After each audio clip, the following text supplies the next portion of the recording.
하나님 말씀 전하겠습니다. 우리 한국말 중에서 어떤 말 앞에 한 단어가 딱 붙으면 좋은 뜻의 말도 부정적인 뜻으로 바뀌는 그런 단어가 있습니다. 그 한 단어가 뭐죠? 개입니다. 개. 그렇죠? 떡은 맛있는 음식인데 앞에 개가 붙으면 개떡 같아 이렇게 되잖아요. 꿈 앞에도 개가 붙으면 개꿈 이렇게 되잖아요. 그렇죠? 또 복숭아나 살구 여기다도 개를 붙이면 갑자기 품질이 뚝 떨어져요. 개복숭아, 개살구 이렇게 돼버리죠. 또 뭐 개망신이라든지 개죽음이라든지 개고생이라든지 이런 말들이 많이 우리가 씁니다. 요즘 젊은이들은요 형용사 앞에도 개를 붙여요. 너무 뭐라고 그래요? 개덥다 이렇게 얘기하잖아요. 짜증이 너무 나면 개짜증나 이렇게 얘기하잖아요. 듣는 개들이 기분 나쁠 것 같아요. 그런데 이런 현상은요 예수님 당시에 유대 지역에도 있었습니다. 유대인들도 그 상대하기 싫은 사람, 상대가 할 가치가 없는 사람들, 이런 사람들을 개라고 불렀어요. 개라고 불렀어요. 특별히 유대인들은 이방인들을 개라고 불렀죠. 상당히 그 모욕적인 그런 말이죠. 근데 놀라운 것은 뭐냐면 오늘 본문에서 예수님의 입에서 개라는 이 모욕적인 언어가 쓰여진다는 것이죠. 근데 더 놀라운 것은 뭔지 아세요? 그 소리를 들은 여인이 그 자리에서 동시에 또 가장 큰 믿음을 가진 여인으로 또 칭찬을 받습니다. 도대체 오늘 본문에 나오는 여인은 어떤 믿음을 가졌길래 한 자리에서 가장 모욕적인 말도 듣고요, 또 가장 큰 칭찬도 받고요. 어떤 믿음일까요? 자, 지금 예수님은 어디에 와 계십니까? 이 두로 지방에 와 있어요. 두로 지방에 와 계십니다. 게네사렛 상부 갈릴리에 계시다가 이제 두로 지방에 와 계십니다. 이 두로 지방은 어디냐면 지도를 한번 보시면요, 이 두로라는 것은 어디냐면 저 지중해 이스라엘 북쪽 위에 이 지중해 위쪽이 두로 지방입니다. 여기가 두로 지방이에요. 지금 예수님은 어디 와 계시냐면 이 두로 지방에 와 계세요. 여기를 우리가 보통 페니키아 지역이다 지금까지 그렇게 불렀어요. 페니키아 지역이다 부릅니다. 그래서 오늘 예수님 앞에 나온 여인을 뭐라고 표현하냐면 수로보니게 여인이라고 이렇게 표현해요. 수로보니게 여인, 수로보니게 여인이라고 표현해요. 시리안, 페니키안, 수로보니게 여인이다 이렇게 표현합니다. 왜 그러냐면 이 지역 전체는 시리아 지역이에요. 로마 제국의 행정구역을 말할 때 이 지역 전체를 시리아 지역이라고 그랬어요. 그래서 시리아의 수도인 다마스쿠스에 로마 총독을 둬가지고 이 전체를 다스렸어요. 그래서 시리안 이렇게 되는 거예요. 근데 이 두로와 시돈이 있는 이 지중해 북쪽에 이 도시들이 있는 이 지역을 페니키아 지역이라고 불렀어요. 그래서 이 여인을 시리안 페니키안 수로보니게 여인이다 이렇게 부르게 되는 거죠. 부르게 되는 것입니다. 지금 이 여인이 지금 이방 지역에 오신 예수님 앞에 나온 겁니다. 예수님이 처음으로 지금 이방 지역에 온 거예요. 지금까지는 주로 갈릴리에서 주로 사역하셨다가 지금 7장에서 처음으로 이방 지역으로 건너와서 이 이방 여인인 수로보니게 여인을 만나게 되는 것입니다. 자, 이 여인이 살고 있는 이 페니키아 지역에 대한 지리적 공부를 우리가 좀 할 필요가 있는데요. 여러분 이 지역은 페니키아인들이 거대한 제국을 이룬 그런 지역이 페니키아 지역입니다. 이 페니키아인들은 어떤 사람들이냐면 한마디로 무역 강국을 이룬 그런 나라입니다. 지중해 무역왕이다 이런 별명이 붙습니다. 지도를 하나 더 보시면요, 이 페니키아 지역에서 지금 보시면요, 지중해 쪽에서 보시면 페니키아가 지중해 중심이 되는 거예요. 센터가 되는 거예요. 로마가 지중해 센터가 아니라 페니키아가 지중해 센터가 돼서 이 센터에서 유럽으로 갈 수도 있고 아프리카도 갈 수 있는 거예요. 이 페니키아 사람들은 지중해 센터인 이 페니키아, 두로와 시돈을 중심으로 해서 이 페니키아 지역에서 유럽까지 가서 식민지를 만들고 아프리카까지 식민지를 만들고 대제국을 형성한 게 이 페니키아 사람들입니다. 자, 그렇다면 이 페니키아 사람들은 어떻게 이렇게 큰 제국을 만들었을까요? 그 힘은 무역에 있습니다. 무역에 있어요. 지중해를 상대로 해서 엄청난 무역을 하게 됩니다. 그 무역을 하는 과정에서 뭘 만들어냅니까? 알파벳을 만들어내죠. 세계 최초로 알파벳을 만드는 민족이 이 페니키아족입니다. 뭐 그 이전에도 문자는 있었어요. 이집트에도 문자가 있었고 중국에도 문자가 있었는데 이거 다 무슨 문자예요? 상형 문자입니다. 모양을 가지고 글자를 만드는 상형 문자예요. 근데 페니키아인들은 최초로 기호를 가지고 글자를 만들어낸 표음 문자를 최초로 만든 겁니다. 그리고 이것이 모든 알파벳에 다 원천이 됩니다. 그리스 알파벳, 라틴어 알파벳, 그 다음에 인도 산스크리트어 다 여기서 나온 거예요. 아랍어도 여기서 나온 겁니다. 지금의 영어도 결국 페니키아인의 알파벳에서 나온 거죠. 대단한 민족이죠. 대단한 민족이죠. 또 이들은 강하고 빠른 무역선을 만들었어요. 그래서 그거를 가지고 엄청난 무역을 한 거죠. 그러니까 알파벳이라는 소프트웨어와 무역선이라는 하드웨어를 가지고 지중해 무역을 꽉 잡은 겁니다. 그래서 유럽에도 아프리카에도 식민지를 만든 거예요. 브랜치 시티를 만든 겁니다. 그래서 스페인에도 저 식민지를 만들었고 아프리카에도 식민지를 만들었어요. 이 페니키아 사람들이 아프리카에 만든 식민지가 카르타고잖아요. 이 카르타고가 나중엔 엄청나게 강해져 가지고 나중에 어떻게 된 거예요? 노무하고 맞짱을 뜨잖아요. 카르타고의 그 하니발 장군이 노무하고 같이 몇 차례 전쟁을 하는 것을 볼 수가 있습니다. 그러니까 이 페니키아 사람들은 그만큼 거대한 제국을 이룬 자부심을 가진 사람이죠. 이 여인은 바로 이 페니키아 제국의 후손입니다. 페니키아 제국 후손이에요. 얼마나 큰 자부심이 있겠습니까? 그리고 뒤에 이 여인이 하는 말을 이렇게 들어보면 상당히 지성을 겸비한 여인입니다. 그러니까 지성과 자부심과 이런 것들을 겸비한 아주 콧대 높은 여인이다 이렇게 보시면 됩니다. 그런데 이 여인이 예수님 앞에 나온 거예요. 왜 이 페니키아 제국의 이 여인이 콧대 높은 여인이 유대인인 예수님 앞에 무릎을 꿇고 나왔을까요? 왜 나왔을까요? 그 이유는 딱 한 가지죠. 자기 딸 때문에 나옵니다. 자기 딸이 귀신 들렸어요. 근데 예수님의 소문을 들으니까 예수님 귀신을 쫓아낸다는 소문을 들은 겁니다. 그래서 이 딸을 살리기 위해서 자기 딸을 살리기 위해서 이 페니키아 여인이 자신을 낮추고 주님 앞에 나옵니다. 그리고 자기 딸을 고쳐달라고 간청을 하게 되죠. 근데 놀라운 것은 뭐냐면 이런 여인의 간청에 대해서 예수님은 뜻밖의 반응을 보여요. 갈릴리에서 병자들에게 보인 반응과 전혀 다른 뜻밖의 반응을 보이십니다. 27절 보세요. 예수께서 뭐라고 말씀하세요? 자녀로 먼저 배불리 먹게 할지니 자녀의 떡을 개들에게 던짐이 마땅치 아니하니라. 여러분 여기서 자녀는 누굴 말할까요? 유대인들을 얘기하는 거예요. 이스라엘 사람을 얘기하는 거예요. 그럼 개는 누굴 말할까요? 당연히 이방인을 얘기하는 거죠. 그러니까 한마디로 예수님이 이 여인을 개 취급한 겁니다. 개 취급한 거예요. 이게 상당히 지금 이 말은 상당히 모욕적인 말입니다. 요즘 말로 하면 레이시스트 커멘트, 인종차별적인 말입니다.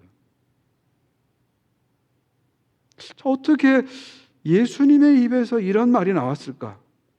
평소에 예수님과 전혀 다른 그런 말씀을 지금 이방 지역에서 예수님이 하고 계시거든요. 예수님 왜 이렇게 이 여인에게 말을 했을까요? 왜 말했을까요? 저는 여기에 크게 두 가지 이유가 있다고 생각합니다. 첫 번째는 구원의 섭리를 보여주기 위해서, 구원의 순서를 보여주기 위해서죠. 무슨 얘기냐면 지금 이 여인에게 먼저 유대인에게 구원을 임하고 그 다음에 이방인에게 구원을 임한다는 거예요. 먼저 유대인에게 은혜를 베풀고 그 다음에 이방인에게 은혜를 베풀겠다는 것이죠. 이것이 구원의 큰 섭리라는 것을 얘기하는 겁니다. 이건 성경 전체의 섭리죠. 하나님이 아브라함을 부르시고 아브라함을 통해서 열방이 복을 받게 했잖아요. 이게 하나님의 섭리죠. 하나님이 아브라함의 후손은 이스라엘을 택하시고 그들을 제사장으로 삼으셔서 그들을 통해서 열방이 복을 받게 했잖아요. 순서가 있는 거예요. 하나님의 구원의 섭리에도 순서가 있는 거예요. 먼저 유대인, 그 다음에 그들을 통해서 이방인, 열방으로 흘러가는 거예요. 지금 예수님께서 이 순서를 지금 말씀하시는 거예요. 10장에서도 예수님이 제자들을 보내면서 이런 말씀하십니다. 이방인의 길로도 가지 말고 사마리아 고을에도 들어가지 말고 오히려 어디로 가라고요? 이스라엘의 집에 잃어버린 양에게로 가라. 순서를 분명히 말씀하시는 거죠. 먼저 이스라엘에게로 먼저 가라. 그들을 먼저 구원하라. 순서를 말씀하시죠. 오늘 마가복음 사건과 같은 사건이 마태복음 15장에 나오는데 거기서 이렇게 말씀하십니다. 나는 이스라엘의 집에 잃어버린 양 외에는 다른 데로 보내심을 받지 아니하노라. 이게 무슨 말이에요? 예수님은 지금은 유대인에게 집중하시겠다는 거예요. 그리고 그들을 구원하셔서 그들을 통해서 이방인을 구원하는 것, 이게 하나님의 구원의 순서다, 섭니다, 그런 말이죠. 실제로 이것이 어떻게 일어납니까? 예수님께서 사도들을 훈련시키고 세우셔서 그들을 통해서 교회가 세워지고 그 교회를 통해서 이방인의 선교가 이루어지는 거죠. 지금 예수님께서는요, 이 여인을 배제한다는 그런 말씀이 아니고요, 순서대로 하시겠다 하는 것을 지금 말씀하시는 거예요. 차별하시겠다는 게 아니라 순서대로 하시겠다는 거죠. 그래서 예수님 말씀 중에 제일 중요한 게 뭐예요? 먼저라는 말이 중요해요. 먼저 자녀에게 배불리 먹게 하고, 먼저가 중요한 거죠. 그러니까 먼저 유대인을 구원하겠다, 이 말은 나중에는 이방인도 구원하겠다는 것을 내포하고 있는 거죠. 그러니까 예수님의 이 말씀의 뜻은 차별적인 멘트라기보다는 하나님의 구원의 섭리를 선포하시는 것이다, 이렇게 보시면 됩니다. 또 한 가지 이유는요, 왜 이렇게 말씀하셨을까요? 이 여인을 시험하기 위해서 그렇게 말씀하신 거죠. 정말 이 여인 안에 간절함이 있는가, 정말 끝까지 주님을 찾는 그런 마음이 있는가 하는 것을 테스트하기 위해서 이렇게 말씀하시는 거예요. 그래서 예수님께서 전통적인 유대인으로 코스플레이 하셔서 그 여인을 테스트하시는 거예요. 여러분, 영화 같은 데 보면은요, 큰 스승이 있는데 제자들이 찾아와요. 그러면서 큰 스승이 어떻게 해요? 제자들을 금방 받지 않잖아요. 처음에는 사람 취급 안 해요. 막 무례하게 대합니다. 막 그냥 하드타임을 주죠. 힘들게 만듭니다. 근데 그 사람이 그걸 다 통과하고 나오면 그때 제자로 받는 거죠. 왜 그래요? 테스트하는 거예요. 너가 정말 끈기가 있느냐, 너가 정말 내 제자가 되고자 하는 갈망이 있느냐, 이걸 테스트하는 거죠. 지금 예수님도 똑같은 거예요. 이 여인을 좀 테스트하는 거예요. 이 여인을 물리치기 위해서 그렇게 하는 게 아니라 이 여인 안에 정말 진정성이 있느냐, 갈망이 있느냐, 이거를 테스트하는 겁니다. 그래서 이렇게 말씀하시는 거예요. 그런데 이 여인이 이 테스트에 통과를 하는 거예요. 멋지게 통과를 하는 겁니다. 그래서 예수님한테 합격하고 도장을 받게 됩니다. 도대체 이 여인이 어떤 말을 했기 때문에, 어떤 말을 했기에 이런 예수님의 시험을 통과하게 됐을까요? 그 다음 28절입니다. 오늘 성경 전체에서 제일 중요한 게 28절입니다. 핵심 구절이죠. 여인이 뭐라고 대답해요? 주여 올소이다마는 상 아래 있는 개들도 아이들이 먹던 부스러기를 먹나이다. 이게 이 여인의 말의 전부예요. 근데 이 말이 얼마나 놀라운지 29절을 보세요. 이 말, 예수님 뭐라고 말씀하세요? 이 말을 하였으니, 바로 그 28절의 말을 하였으니 돌아가라, 귀신이 내 딸에게서 나갔느니라. 그 28절 이 한마디가 엄청나게 중요한 거죠. 엄청나게 중요한 거죠. 이 한마디 때문에 예수님이 마음을 바꾸시는 거예요. 하나님의 구원의 섭리가 정해져 있는데도 불구하고 예외를 만들어내시는 거예요. 예외를 만들어내시는 거예요. 예수님 이 한마디, 여인의 이 한마디에 주여 올소이다마는 상 아래 개들도 아이들이 먹던 부스러기를 먹나이다, 이 한마디에 예수님의 마음이 완전히 바뀌는 거예요. 상황이 완전히 바뀌는 거예요. 28절의 이 말이 엄청난 말이라는 것을 우리는 알 수 있죠.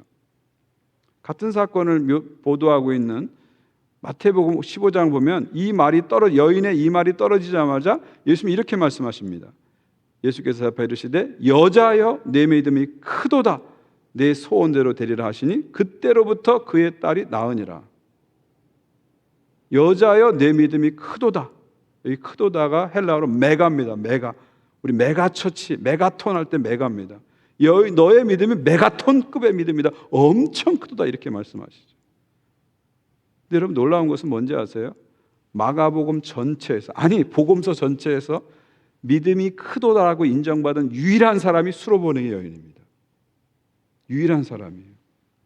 오히려 제자들은 믿음이 적은 자들아 계속 이 책망을 끝까지 받잖아요. 근데 이 여인을 향해서 믿음이 크도다 유일하게 인정을 해주시는 거죠.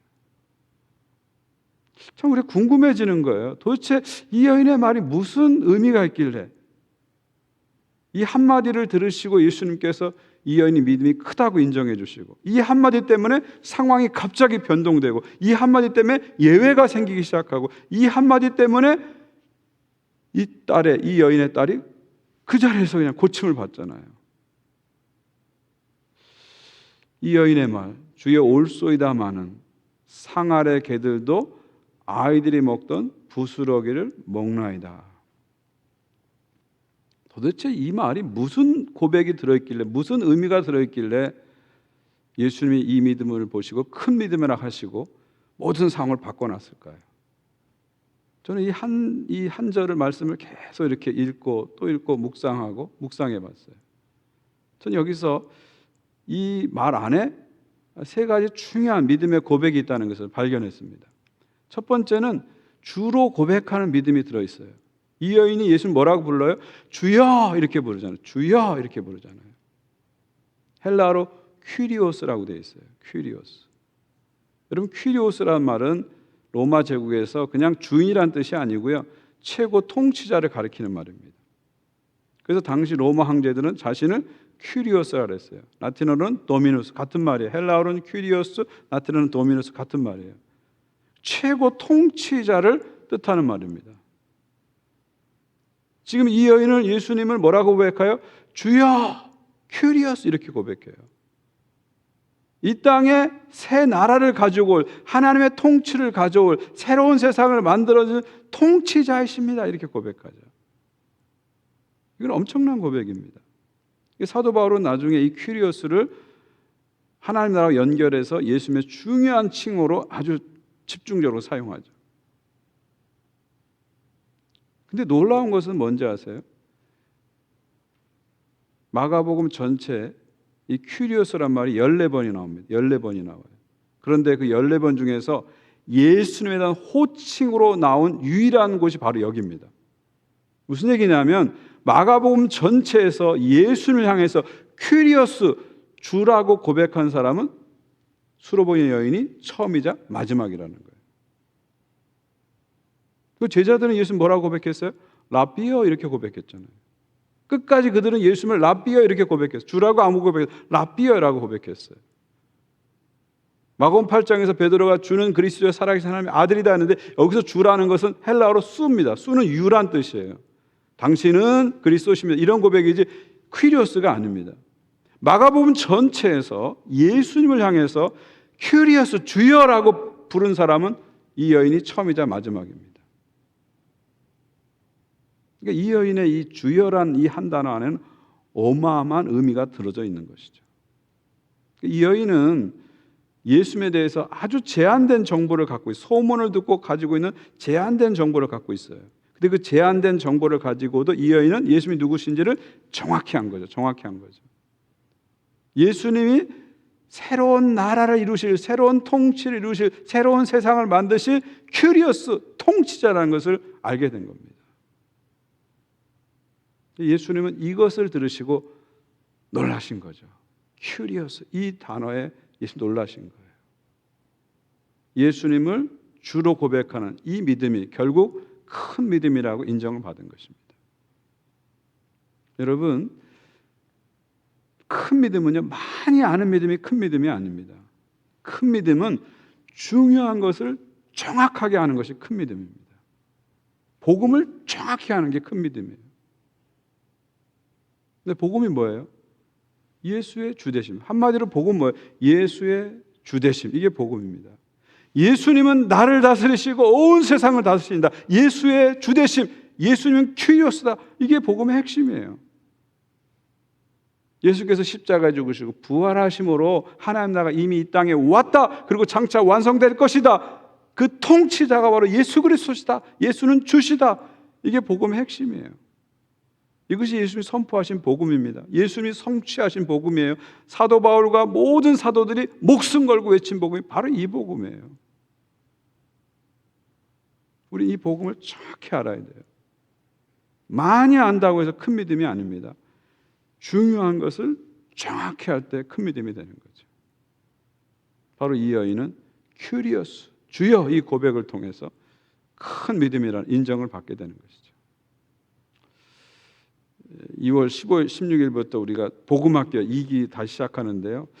저는 많은 분들이 좀 들었으면 좋겠어요. 1기 때 많은 분들이 그런 얘기 하더라고요. 이거 정말 초보자한테 하는 얘기인 줄 알았더니 들어보니까 너무 핵심적이고 너무 중요한 내용이라고. 교인들 다 들었으면 좋겠다고 이구동성으로 저한테 그러시더라고요. 이번에 2기에 많이 들어오십시오. 그래서 큐리오스가 정말 무슨 뜻인지, 하나님 나라 복음의 핵심이 정말 무엇인지를 우리가 정확히 알고 믿었으면 좋겠습니다. 많이 아는 게 큰 믿음이 아니라 정확히 아는 것이 큰 믿음이다. 기억하시면 좋겠습니다. 두 번째로 이 여인의 고백에는 주권을 고백하는 믿음이 들어있습니다. 주여 옳소이다마는 뭐예요? 주님 옳습니다. You are right 인정하는 거예요. You are right 인정하는 거예요.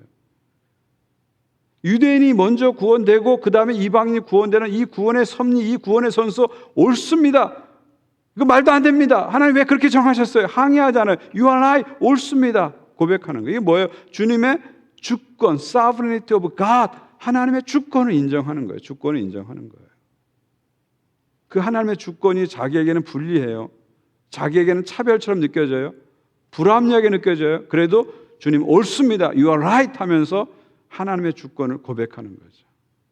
그래서 이 여인의 믿음이 큰 믿음이 되는 것이죠. 우리에게도 이런 고백이 필요합니다. 주님 옳습니다. You are right. 이 고백이 필요해요. 여러분이 성경 읽으시다가 질문이 많으실 거예요. 의문이 많으실 거예요. 퀘스천이 많으실 거예요. 근데 여러분 안에 이런 고백이 있어요. 주님 옳습니다. You are right. 이 고백이 있어야 돼요. 이 고백이 있으면요, 많은 질문과 의문들이 이렇게 녹아버려요. 그리고 차츰차츰 이해가 되죠. 우리 인생에 대해서도 마찬가지입니다. 내 삶에 해석되지 않은 일이 얼마나 많아요. 불합리하게 느껴지는 일이 얼마나 많아요. 억울하게 느껴지는 일이 얼마나 많아요. 그러나 우리는 우리 인생 전체를 놓고 You are right. 주님 옳습니다. 내 인생에 역사하시고 간섭하시고 함께 하시는 주님은 항상 옳습니다. You are right. 이런 자세가 필요해요. 주님의 주권을 영접하는 자세가 필요해요. 이게 없으면요, 자꾸 나의 인생에 대해서 갈등과 고민만 계속 머리만 복잡한 거예요. 근데 어느 순간 You are right, 주님 옳습니다, 이 고백이 들어가면요, 갈등이 풀려요. 고민이 풀려요. 이건 제 얘기입니다. 제가 젊었을 때 성경 읽을 때 너무 질문이 많더라고요. 이 성경 말도 안 되는 책 같고요, 정말 집어 던지고 싶을 정도로 이상하게 느껴지더라고요. 근데 어느 날 제가 성경 읽다가 정말 한 대 팍 맞았어요.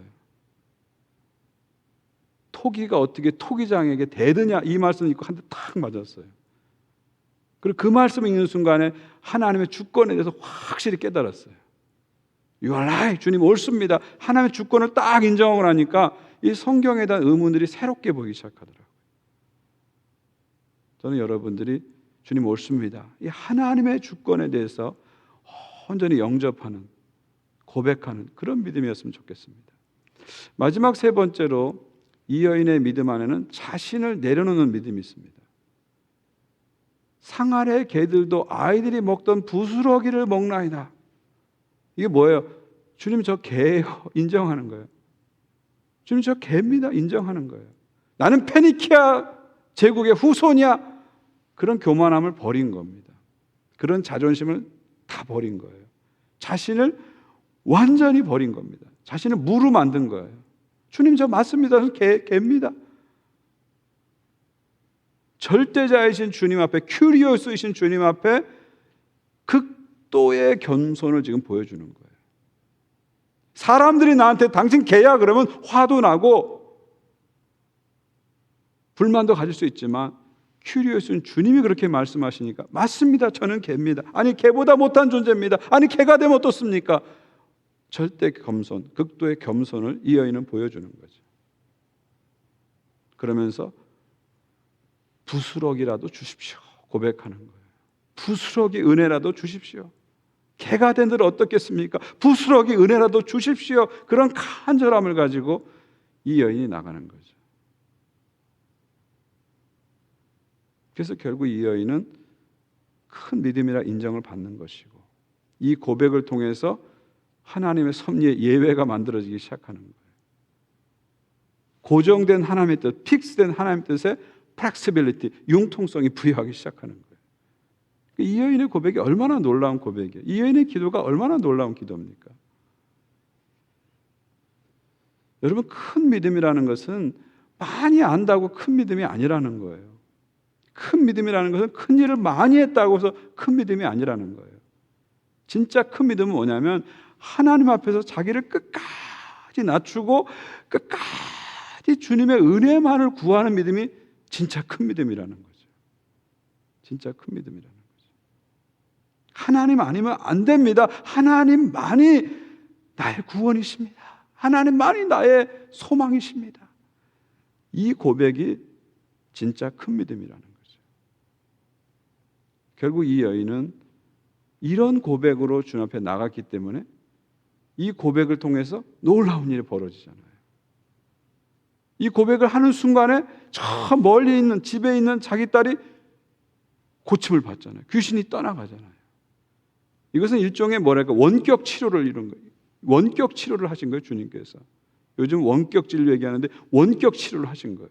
이 한마디가 떨어지자마자 마가복음과 마태복음 자세히 읽으면 이 말이 떨어지지 말자 치유가 일어나는 거예요. 그러니까 이 한마디에 얼마나 파워가 있는지를 우리는 알게 되는 거죠. 이 믿음이 얼마나 귀한 믿음인지 알게 되는 거죠. 그러면서 상황이 다 바뀌게 되는 겁니다. 그래서 이 여인은 구원의 은혜를 잊게 되는 거예요. 원래 예수님이 의도한 건 아니었는데 이 여인의 큰 믿음을 보시고 주님께서 예외 상황을 만들어 놓으신 거예요. 그래서 이방 지역에서 이방 여인인 수르복의 여인이 구원의 체험을 하게 되는 거죠. 그리고 이 구원의 체험은 그 이후에 펼쳐질 이방인 구원의 예고편이라고 보시면 돼요. 이제 예수께서 십자가에 달리시고 부활하시고 성령 임하신 다음부터 어떤 일이 일어나요? 본물 터지듯이 이방인의 구원이 쫙 펼쳐지는 거예요. 그러니까 이 여인의 구원은 세계 선교의 예고편이다 이렇게 보시면 되는 거예요. 이제는 누구든지 유대인이든 이방인이든 상관없다는 거예요.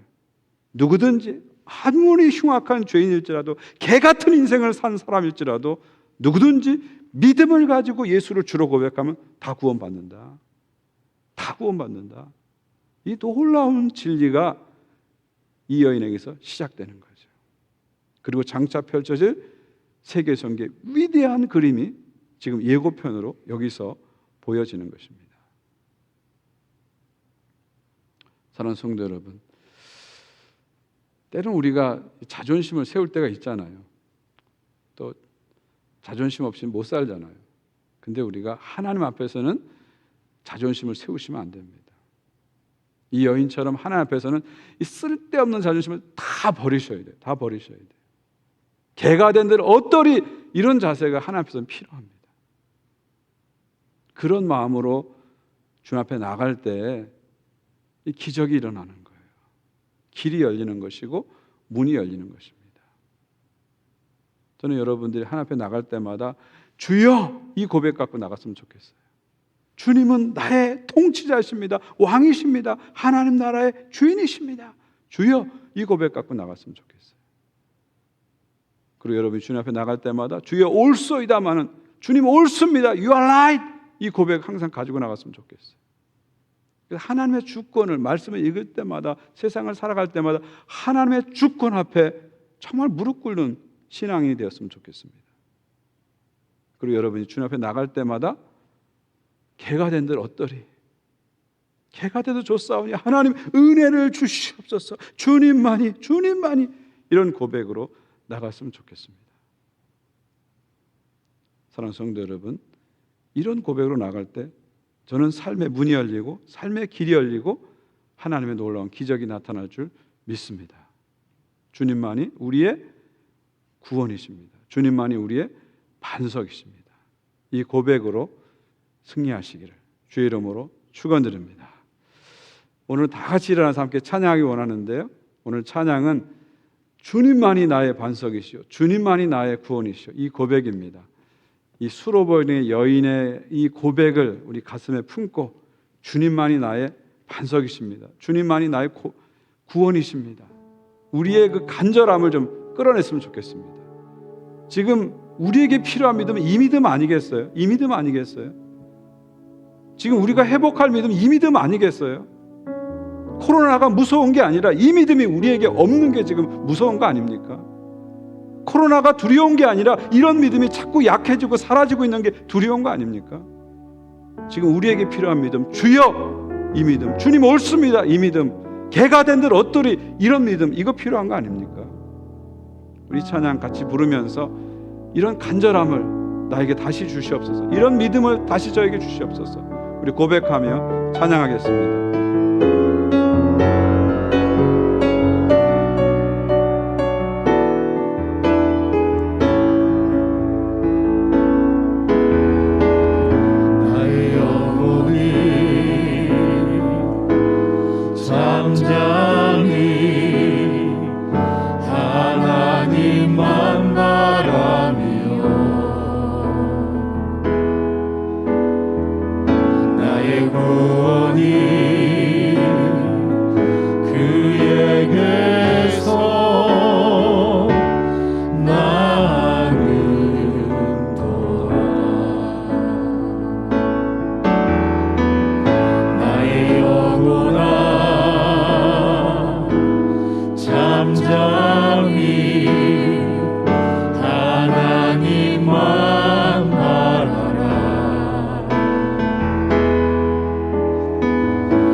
아멘, 아멘. 주만이 나의 반석이시고 주만이 나의 구원이시고 주만이 나의 산성이십니다. 우리 시간 함께 기도하길 원합니다. 수로보니게 여인처럼 주여 kyrios 외치면서 기도하길 원합니다. 주님, 나에게도 이 수로보니게 여인의 간절한 믿음을 주옵소서. 나에게도 주님 이런 믿음, 간절한 믿음 회복시켜 주시옵소서. 나의 답답한 삶의 문을 열어주시옵소서. 나의 삶의 길을 열어주시옵소서. 주여, 우리에게 주님만이 나의 산성이라는 고백을 가지고 돌파할 수 있는 강한 믿음으로 덧입혀 주시옵소서.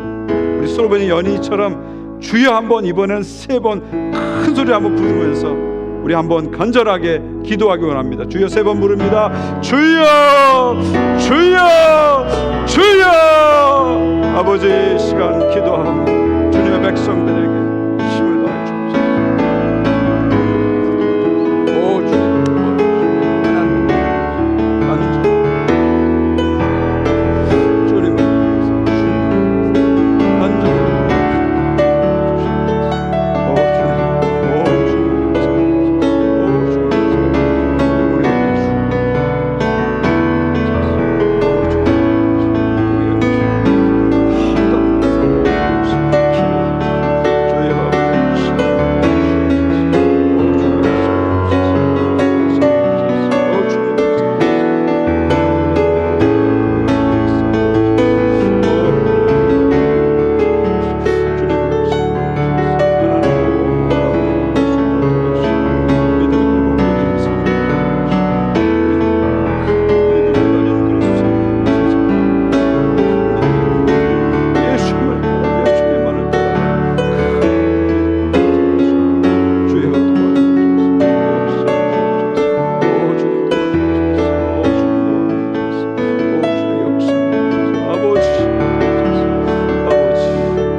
하나님, 말씀으로 오셔서 그 말씀의 의미를 깨닫게 하시고 그 말씀을 나에게 적용시켜서 나에게도 그런 믿음을 갖고자 하는 영적인 소원과 열망을 주신 것을 감사합니다.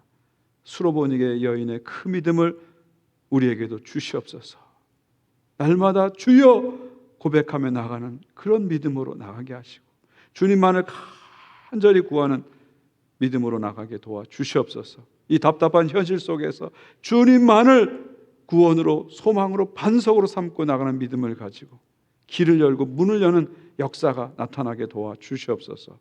특별히 인생의 고난 가운데, 문제 가운데, 어려움 가운데 답답해하는 성도들 주님 기억하여 주시고, 어려워하는 성도를 기억해 주시고, 저들에게 믿음에 믿음을 더하셔서 주여 외치면서 믿음으로 돌파할 수 있는 힘과 지혜와 용기를 허락하여 주시옵소서.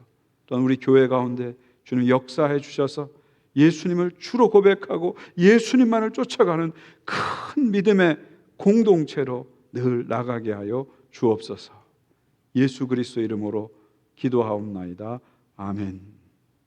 이제는 우리 구주 예수 그리스도의 은혜와 하나님 아버지의 사랑과 성령님의 교통하심이 주여 고백하며 주님 한 분만을 바라보고 나가는 모든 주의 백성들 위해 이제부터 영원까지 함께 하시기를 간절히 축원하옵나이다. 아멘.